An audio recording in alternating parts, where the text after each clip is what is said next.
Hello दोस्तों, मैं अमोद कुमार आप सभी को स्टडी टू लाइफ में स्वागत करता हूं।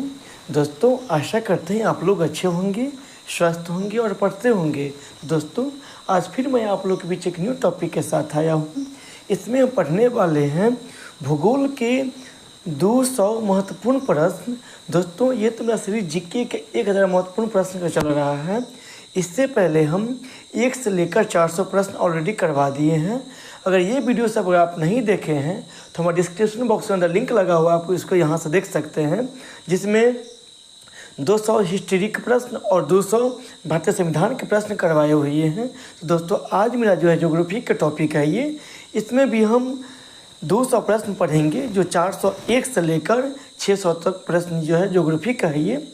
दोस्तों, अगर आप हमारे चैनल पर अगर न्यू आए हैं तो हमारे चैनल को सब्सक्राइब कर लीजिए और वीडियो को अंत तक देखिए। हाँ दोस्तों, अगर इसका आपको पीडीएफ चाहिए तो हमारे टेलीग्राम ग्रुप का जो है डिस्क्रिप्शन बॉक्स के अंदर लिंक लगा हुआ है, आप उसको ज्वाइन करके यहाँ से आप पीडीएफ उसका पा सकते हैं। तो आइए दोस्तों, आज की मेरा जो पहला प्रश्न है, जो 401 में पहला प्रश्न है, भारत शब्द का सर्वप्रथम उल्लेख मिलता है। तो इस प्रश्न का उत्तर हो जाएगा पुराण में। दोस्तों, आइए इसके व्याख्या आप समझिए। यहाँ से भारत शब्द का उल्लेख सर्वप्रथम पुराणों में मिलता है, जिसका नामकरण प्राचीन ऋग वैदिक कालीन जन्म जो है भरत के नाम पर हमारा भारत का नाम जो है भारत रखा गया है। विष्णु पुराण में समुद्र हिंद महासागर के उत्तर व हिमालय के दक्षिण स्थित देश को भारत एवं उसके क्षेत्र के निवासियों को भारतीय बताया गया है। इसमें देखिए हमारा अगला प्रश्न, भारतीय संविधान में उल्लिखित इंडिया शब्द की उत्पत्ति किस भाषा से ले गई है।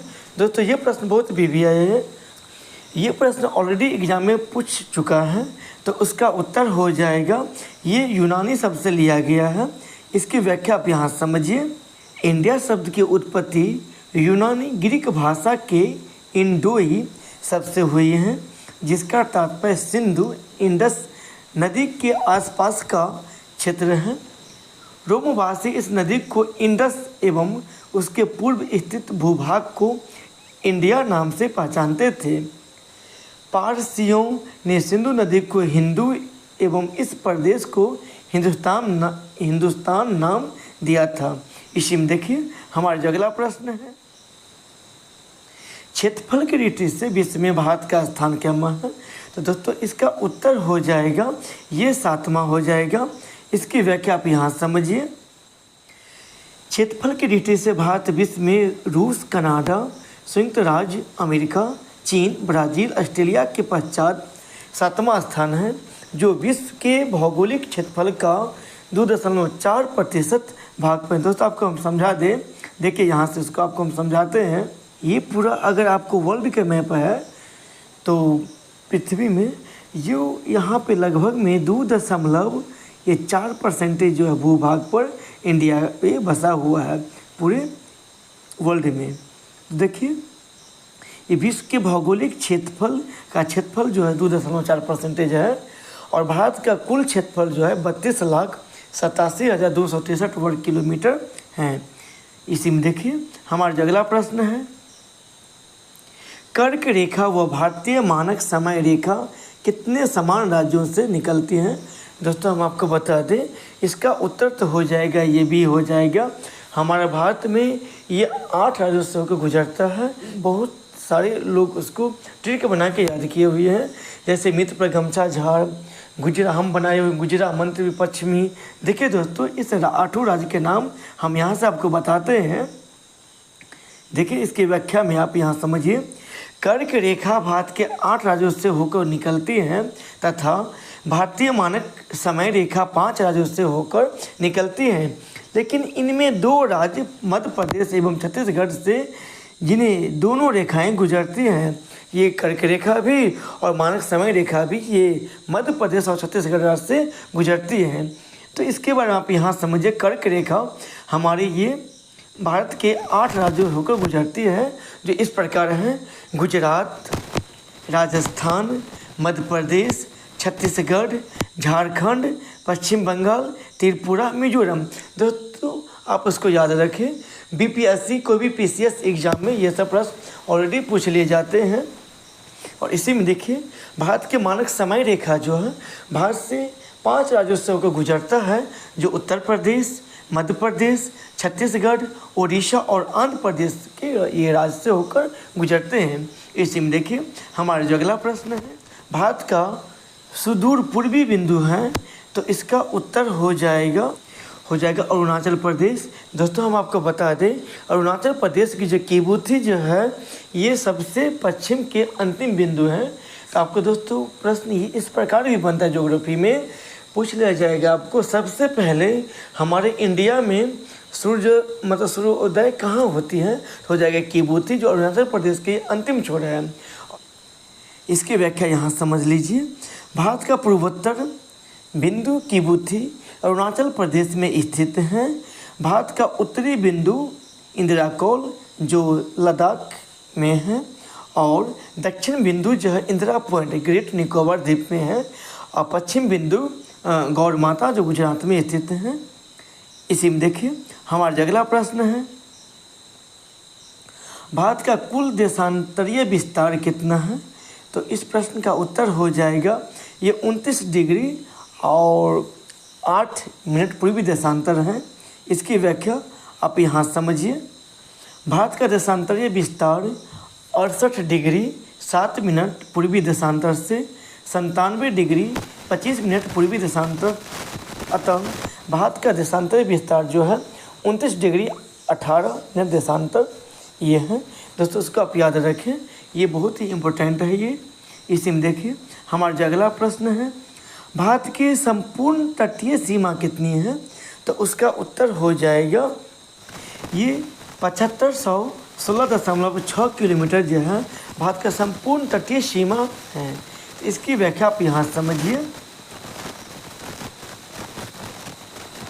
भारत की कुल सीमा जो है ये 22,716.61 किलोमीटर है, और भारत की कुल स्थलीय सीमा जो है ये 15,200 किलोमीटर है, जबकि भारत के कुल तटीय सीमा जो है, ये मेरा प्रश्न था, जो 7516.6 किलोमीटर ये कुल तटीय सीमा है। हम इसी में आपको बता दें, भारत के मुख्य भूमि के तटीय सीमा जो है अंडमान निकोबार व लक्षद्वीप के अतिरिक्त यो 100 किलोमीटर है। तो उसको दोस्तों आप याद रखें, ये अलग अलग प्रश्न जो है अलग अलग एग्जाम में पूछ लिए जाते हैं। आपको पूछ लिया जाएगा भारत की कुल सीमा कितना है, तो ये आपको उत्तर हो जाएगा। भारत का कुल स्थलीय सीमा कितना हो जाएगा, तो 15,200 किलोमीटर। लेकिन भारत के कुल तटीय सीमा कितना हो जाएगा, तो 7516.6 किलोमीटर है। इसी में देखिए हमारा जो अगला प्रश्न है, मध्य हिमालय को नेपाल में किस नाम से जाना जाता है, तो इस प्रश्न का उत्तर हो जाएगा ये महाभारत के नाम से वो जाने जाते हैं। इसकी व्याख्या आप यहाँ समझिए। मध्य हिमालय की औसत ऊंचाई ये 3800 से 4200 मीटर है। ये मध्य हिमालय के मध्य एक निरंतर पर्वत श्रृंखला नहीं, इसे अलग अलग स्थानों पर अलग अलग नामों से जाना जाता है। जैसे जम्मू कश्मीर में पीर पंजाल, और हिमाचल प्रदेश में धौलाधर, उत्तराखंड में नाग टिब्बा, और नेपाल में वो महाभारत के श्रेणी के नाम से वो जाने जाते हैं। इसी में देखिए हमारा अगला प्रश्न है, म्यांमार के साथ भारत के कितने राज्य सीमा बनाते हैं, तो इस प्रश्न का उत्तर हो जाएगा ये 4 राज्यों से होकर ये सीमा बनाते हैं। ये जो देखिए इसकी व्याख्या आप यहाँ समझ लीजिए। और अरुणाचल प्रदेश, मणिपुर, मिजोरम, नागालैंड म्यांमार से सीमा बनाते हैं। दोस्तों ये सबको याद रखें, ये बीपीएससी के हाई लेवल एग्जाम में पूछ ले जाते हैं। पूछ लिया जाएगा निम्नलिखित में से कौन राज्यों म्यांमार से सीमा नहीं बनाते हैं। पूरब वाले राज्य के नाम आपको दे दिया जाएगा। जो 7 सिस्टर जो हैं, जैसे अरुणाचल प्रदेश, ये असम, मणिपुर, ये सब हैं। जो 7 सिस्टर जो राज्य हैं जो पूर्वी भाग में, इसका राज्य नाम दे दिया, जैसे कि आपको अरुणाचल प्रदेश, मणिपुर, मिजोरम, नागालैंड, और एक ऑप्शन अलग दे दिया जाएगा। तो इसको आप याद रखें। तो म्यांमार से सीमा देखिए दोस्तों, फिर से आपको बताते हैं, ये अरुणाचल प्रदेश, मणिपुर, मिजोरम, नागालैंड म्यांमार से सीमा बनाते हैं। मेघालय म्यांमार के साथ सीमा नहीं बनाते हैं, तो उसको आप याद रखें। हमारा जो अगला प्रश्न है, भारत कौन कौन से कटिबंध में है, तो उसका उत्तर हो जाएगा ये उष्ण व शीतोष्ण कटिबंध है। तो इसकी व्याख्या आप यहाँ समझिए। कर्क रेखा से उत्तरी भाग शीतोष्ण कटिबंध, जबकि कर्क रेखा से दक्षिण भाग उष्ण कटिबंधीय। दोस्तों आपको बता दें, अगर ये पूरा वर्ल्ड के मैप है तो ये कर्क रेखा हो गया, ये मकर रेखा हो गया, ये भूमध्य रेखा हो गया।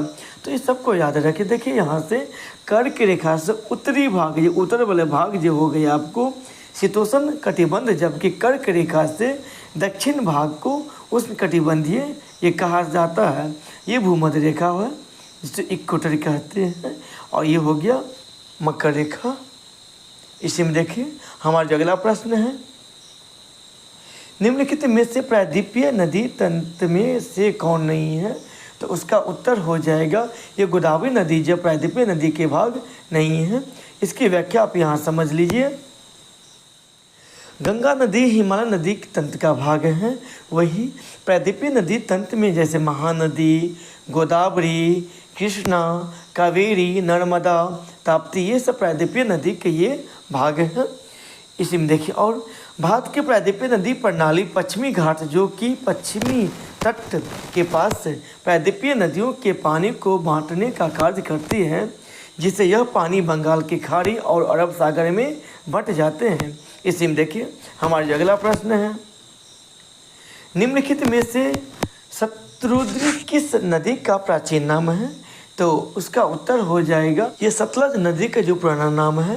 दोस्तों यहाँ से देखिए ये नदी और उसके पुराना नाम क्या है, जो वर्तमान में जो नदी है उसके पुराना नाम क्या था। जैसे देखिए इसकी व्याख्या में, पंचनद नदियों के प्राचीन नाम निम्नलिखित, जैसे कि झेलम को जो वर्तमान में झेलम नदी है उसके पहले बेतास्ता नदी के नाम से जाने जाते थे। वही चिनाब नदी जो वर्तमान में है उसको अस्कलिन के नाम से जाने जाते थे।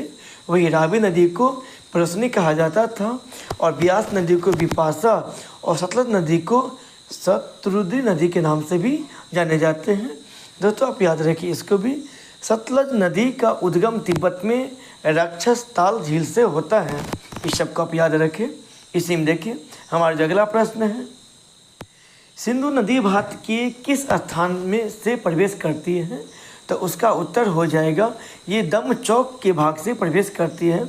यहाँ से देखिए उसकी व्याख्या से आप समझिए। सिंधु नदी भारत में दमचौक नामक स्थान से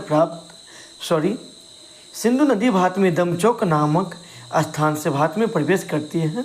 वही सिंधु नदी का उद्गम स्रोत तिब्बत में मानसरोवर झील के निकट कैलाश पर्वत के उत्तरी ढाल से है। दोस्तों अगर ये वीडियो अगर आपको अच्छा लगता हो तो हमारे चैनल को सब्सक्राइब कर लीजिए। अगर सब्सक्राइब कर लिए हैं तो वीडियो को लाइक कर दीजिए और दोस्तों के बीच शेयर कीजिए।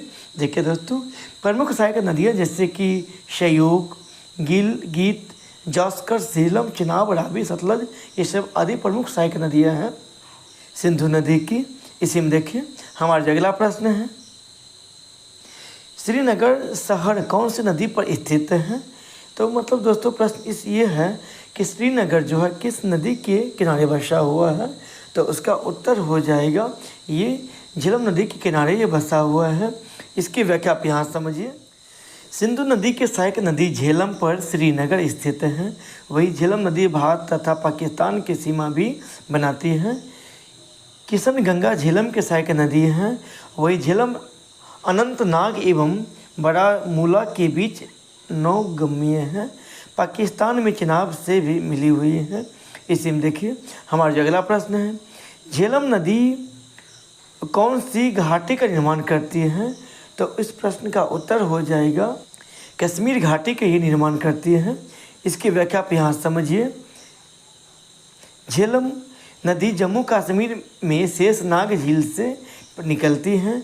वही झेलम नदी कश्मीर घाटी का निर्माण करती है। प्राचीन समय में भारतीयों ने झेलम को बितास्ता कहा और यूनानियों ने इसे हाइड्रोस्पीज भी कहा है। इसी में देखिए हमारा जो अगला प्रश्न है, सिंधु नदी की सबसे बड़ी सहायक नदी कौन सी है? उसका उत्तर हो जाएगा चिनाब नदी। सिंधु की सबसे बड़ी सहायक नदी है। जो देखिए यहाँ से आप इसकी व्याख्या, सिंधु नदी की सबसे बड़ी सहायक नदी चिनाब नदी है। चिनाब नदी भारत के हिमाचल प्रदेश के लाहौर और स्पीति जिले के ऊपरी हिमालय में तांडी, चंद्र और भागा नदियों के संगम से बनाती हैं।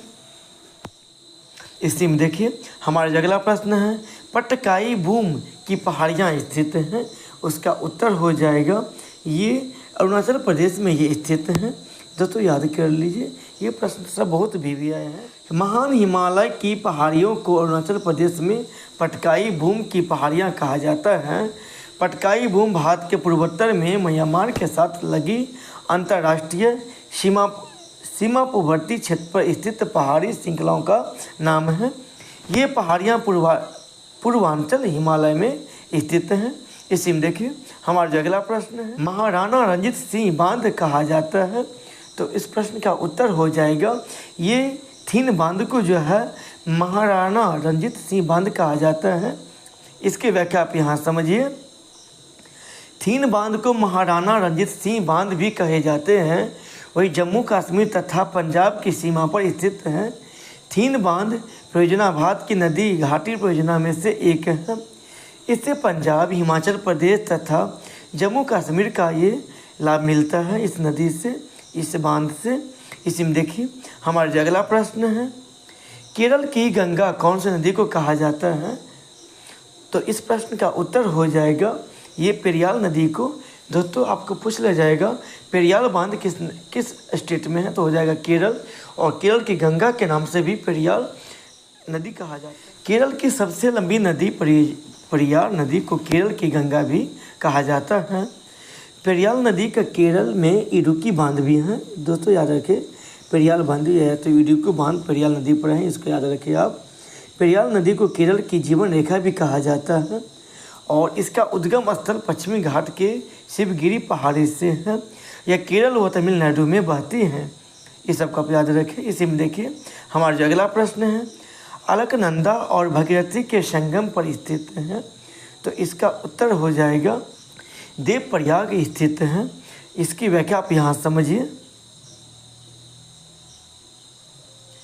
भगीरथी और अलकनंदा नदियों के संगम पर देवप्रयाग स्थित है और देवप्रयाग से ही गंगा नदी निकलती है।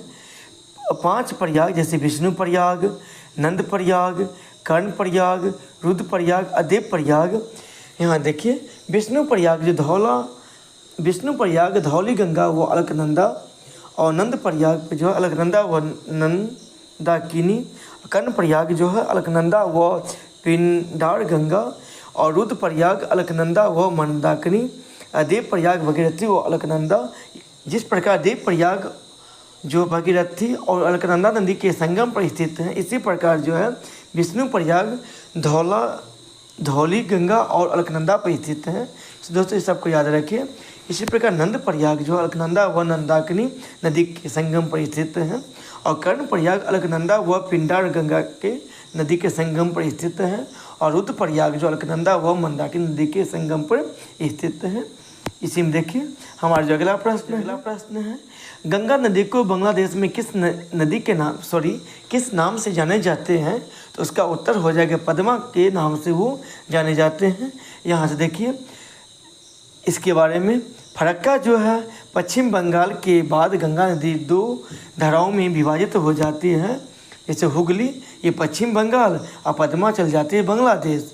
हम अब दोस्तों फिर से समझाते हैं आपको।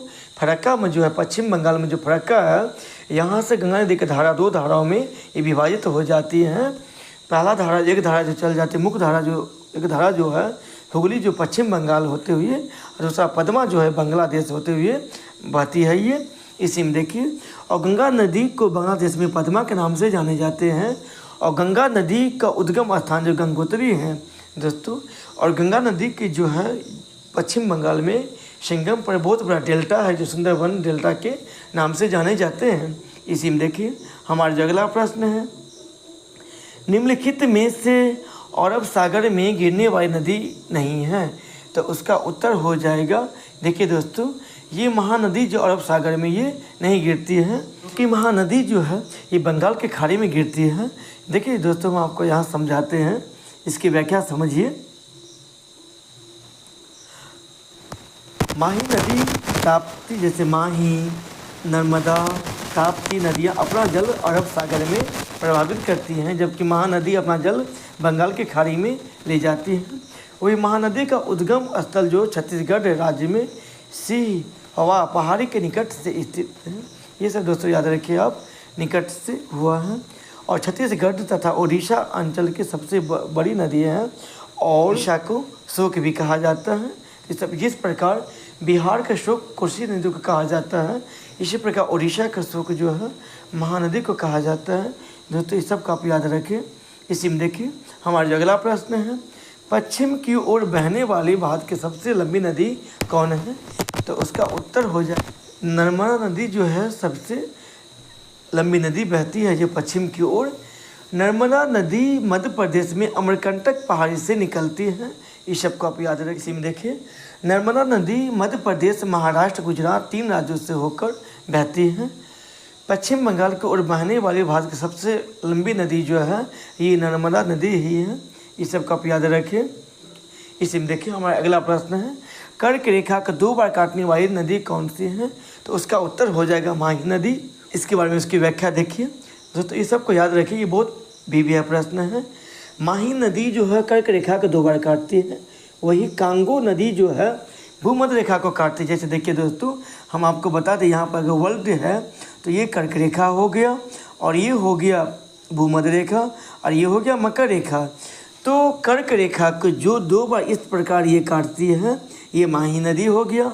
वही कांगो नदी को 2 बार काटती है भूमध्य रेखा, ये भी इस तरह से कहीं काटती है 2 बार। और लिम्पोपो नदी जो है मकर रेखा को ये 2 बार काटती है। इसको याद रखें, जैसे ये 1 हो गया ये 2, इसी प्रकार इसको आप याद रखें। इसी में देखिए हमारा जो अगला प्रश्न है, भारत की सीमांत लंबाई है। तो इस प्रश्न का उत्तर हो जाएगा 15,200 किलोमीटर। तो इससे पहले हम आपको बताए हैं, फिर से यहाँ से समझिए आप इसके बारे में। सीमांत लंबाई मतलब स्थलीय सीमा बारे में हमको पूछ रहा है। तो भारत की स्थल सीमा की लंबाई, कुल लंबाई 15,200 किलोमीटर है। वही भारत की कुल सीमा जो है 22,716.1 किलोमीटर है। वही भारत की कुल तटीय सीमा की लंबाई जो है ये 7516.16 किलोमीटर है। दोस्तों इससे आगे प्रश्न जो है हम नेक्स्ट वीडियो में पढ़ेंगे, जो ज्योग्राफी के मेरा पार्ट 2 वीडियो रहेगा। तो आज की वीडियो यहीं पर समाप्त करते हैं। धन्यवाद।